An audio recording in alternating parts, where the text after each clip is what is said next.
In this video tutorial, I am going to discuss the isoenzymes of creatine kinase or CK. In some older textbook and literature, you may see this enzyme referred to as creatine phosphokinase or CPK. This term refers to the same enzyme. Throughout this video, I will consistently use the term creatine kinase or CK. Now let's start by understanding the function of this enzyme. What role does creatine kinase actually plays in our body? Creatine kinase catalyzes the conversion of creatine into creatine phosphate. In this reaction, the phosphate group is donated by an ATP molecule. When this happens, ATP loses one phosphate group and is converted into ADP. As you can see here, the newly formed creatine phosphate now contains a high energy phosphate bond transferred from ATP. Because of this high energy phosphate, we can think of creatine phosphate as a storage form of energy, particularly in muscle tissue where energy demands can be very high. Now, here is the key. This reaction is reversible. This means creatine kinase can also catalyze the reverse reaction. It transfers the phosphate group from creatine phosphate back to ADP, regenerating ATP in the process. What makes this system so valuable? This regeneration of ATP is extremely rapid. In fact, it's one of the fastest way our cell can produce ATP. Because of this speed, creatine phosphate serves as a rapid energy buffer, providing immediate energy when muscle cells need it most, such as during short bursts of intense activity. Now let's examine the structure of creatine kinase. Chemically, creatine kinase exists as a dimer, meaning it's composed of two subunits. Each subunit can be one of two types, either the M type, here M for muscle, or the B type, where B for brain. When we arrange these two types of subunits in a dimeric form, we get three possible combinations. Both subunits are B type, one M type and one B type subunit, or both subunits are M type. These combinations give us three distinct isoenzyme forms: CKBB, CKMB, and CKMM. We can separate these three isoenzyme forms using electrophoresis. Imagine this is our electrophoretic medium. On this side, we have the negative electrode called the cathode. And so on this side, the positive electrode called the anode. We apply our sample at the cathode side. Now, once electrophoresis is complete, we observe three distinct bands.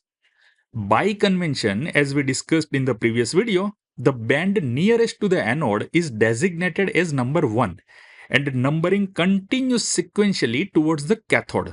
So this becomes creatine kinase 1 nearest to the anode and it's obviously the fastest moving band.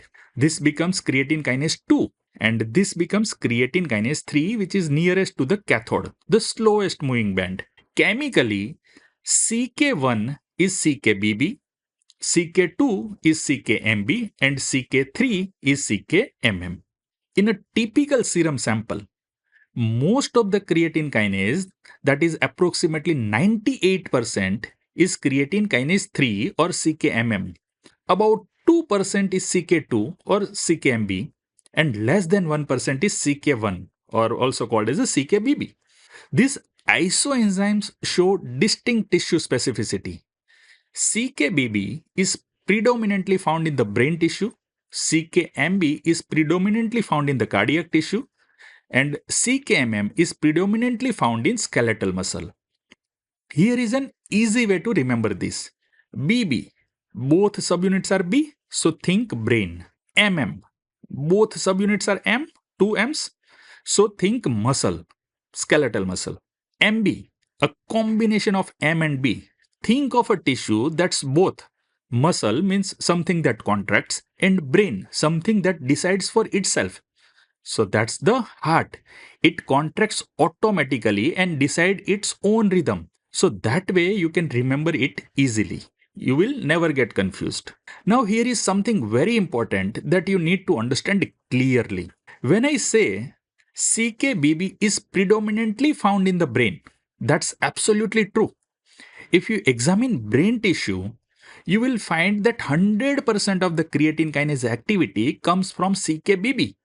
No other isoenzyme forms are present. However, this is not the case for cardiac tissue.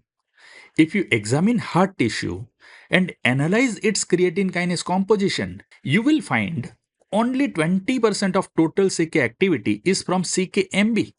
The majority, that is 80%, is from CKMM. So while it's correct to say that CKMB is predominantly found in the heart, the reverse is not true. The predominant isoenzyme in the heart tissue is still CKMM, with CKMB comprising only 20%. This is a subtle but important distinction that you must keep in mind. Similarly, in skeletal muscles, 98% of total creatine kinase activity comes from CKMM. Only 2% is from CKMB. You need to remember this tissue specific percentage because this information becomes crucial when we discuss the clinical significance of measuring creatine kinase isoenzymes, which I will cover next. Now let's discuss the clinical significance of creatine kinase. As we know, creatine kinase is present in brain, heart, and skeletal muscle tissue. So whenever any of this tissue becomes damaged, creatine kinase is released into the bloodstream, causing serum level to increase. In case of skeletal muscle damage like muscle injury or trauma, vigorous exercise, polymyositis, muscular dystrophies, or even intramuscular injections can lead to increase in creatine kinase level in serum. Similarly, heart tissue damage such as in myocardial infarction can also lead to increased serum CK levels. Now you might expect that brain damage would also increase serum creatine kinase level. However, in actual clinical practice, this is not observed. You may ask why not observed? Now, the answer is we have actually two explanations for that. First reason is that brain tissue itself contains very low absolute level of creatine kinase BB. So when brain tissue is damaged, the amount of creatine kinase released is not significant enough to cause a notable increase in serum levels. And the second reason is that whenever brain tissue is damaged, creatine kinase is first released into the cerebrospinal fluid, and only a small fraction eventually reaches the bloodstream. Therefore, we cannot reliably diagnose brain damage by measuring serum creatine kinase levels. Now, here is an important clinical question.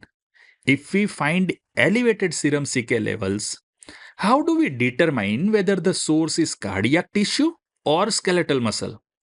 The answer is measure the CK isoenzymes.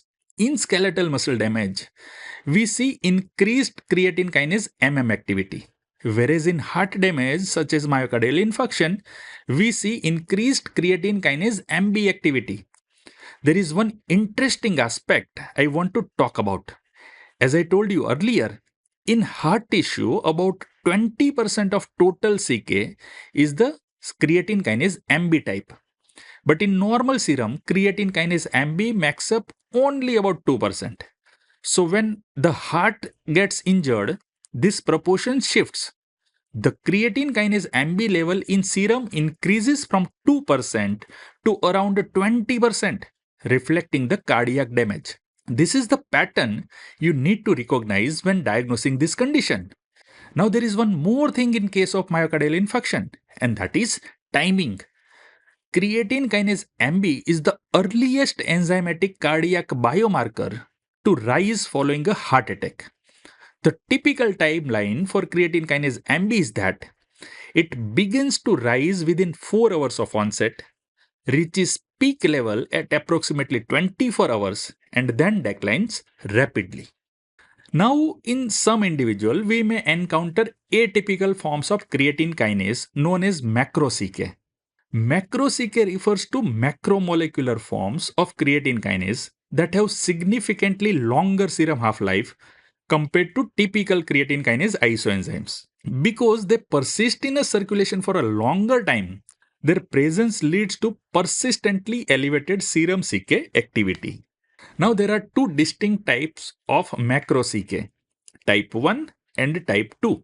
Let's examine each one. Chemically, macro CK type 1 consists of CKBB complexed with immunoglobulin G or CKMM complexed with immunoglobulin A. When we perform electrophoresis, macro CK type 1 produces a band that migrates between CK and CKMB. So it can be seen somewhere over here. The presence of macro CK type 1 is not pathologically significant. It does not indicate any underlying disease. However, because it causes elevated serum CK levels, it can create a diagnostic confusion and may lead to unnecessary further investigations. Prevalence of this type 1 in general population is 0.8 to 2%. This means it's not rare. You will encounter these patients with a reasonable frequency in clinical practice. And interestingly, more than 80% of patients with macro CK type 1 are female. Now let's discuss macro CK type 2, which is quite different. Chemically, macro CK type 2 is an oligomer of mitochondrial creatine kinase.